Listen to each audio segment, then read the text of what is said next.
Stage 7, Phase 1. Connect the two drum sections together and then place the engraved drum plate on top.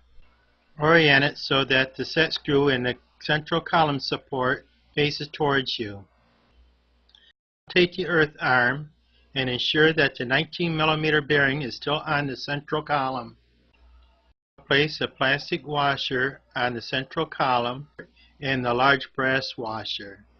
Holding them with your finger, place the earth arm onto the central column support. Make sure that the gears mesh and tighten it down with the set screw in the column support.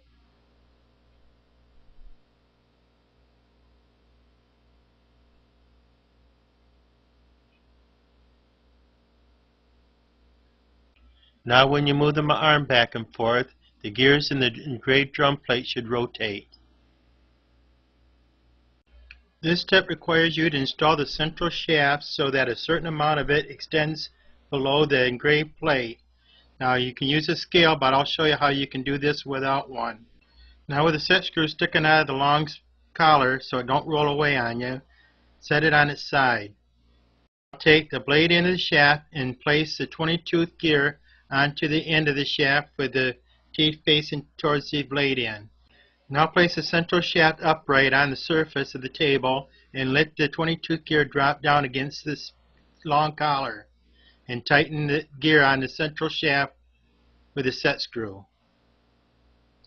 The instructions say that 12mm of shaft should be sticking out beyond the gear.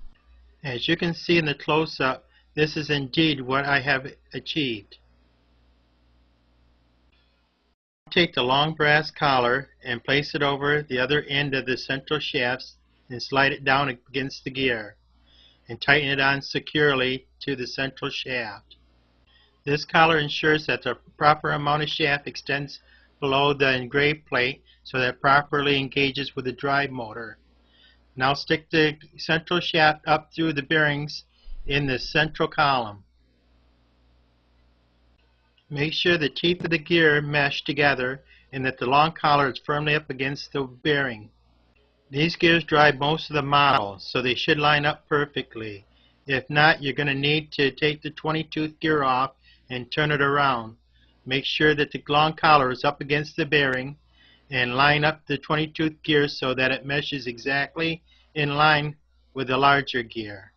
This does not alter the length of the shaft extending below the engraved plate that goes into the drive shaft of the motor drive.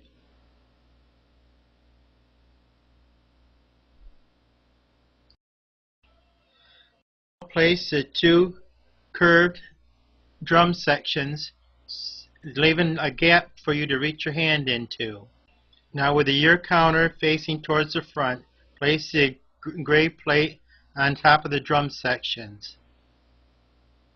Let the central shaft drop down.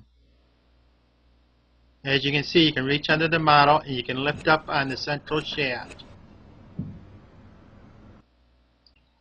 Place the brass spacer onto the central shaft, followed by the small plastic washer. Now's the time to put the long chain on. Before we do though, you have to orient the moon track.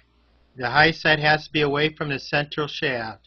So take the low side of the moon track closest to this eclipse gear and turn it until it faces towards the central gears.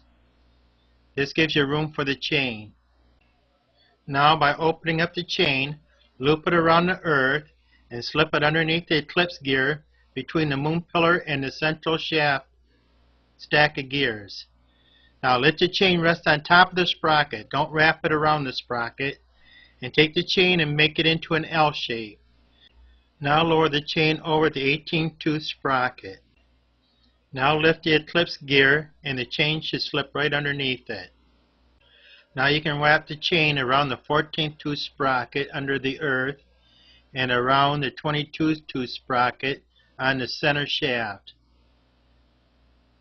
Now you can take the 14-tooth sprocket with the hub with the slot facing up, put it on the end of the chain.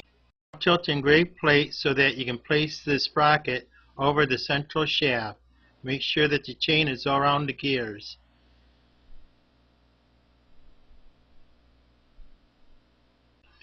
Phase 2, place the locking spacer on the central shaft so it locks with the 14-tooth sprocket. Place the other 14-tooth sprocket over the short chain and wrap it over the 18-tooth sprocket and set it over on top of the locking collar. Now reach underneath the model and push up on the central shaft. Make sure that the gears are meshing underneath and that the upper sprocket locks into the locking collar. Take in an Allen wrench, lock the set screw on the locking spacer onto the central shaft. You have now completed assembling the two chains on their sprockets.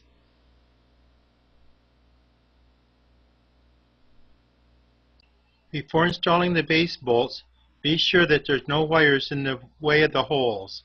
What I did was tuck one of the wires up and underneath the motor.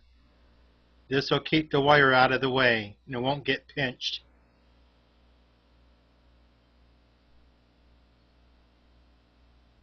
Now with a mark facing you on the base plate, take a drum section that has Scorpio on the edge and set this section into the groove on the base plate so that the edge with Scorpio lines up with the mark on the base plate.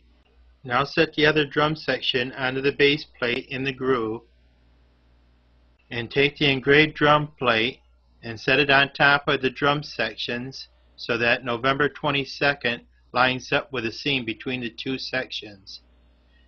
Now you'll have to turn the shaft so that the tab on the shaft falls into the groove in the shaft of the motor drive. Now make sure the marks are lined up with the seam.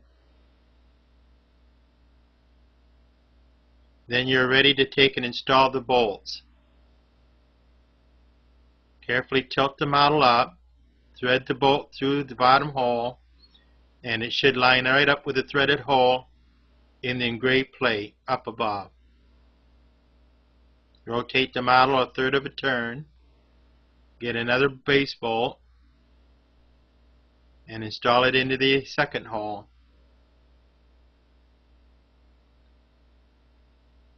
If you use a short Allen wrench, you won't have to tip the model as far as you would with a long Allen wrench.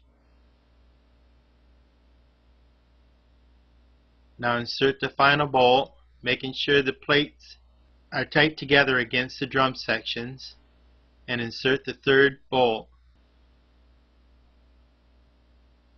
Now with all three bolts in, you can tighten them down securely. Now install the date pointer. It is easier to do this before putting the gear for the sun on, as it says in the written instructions.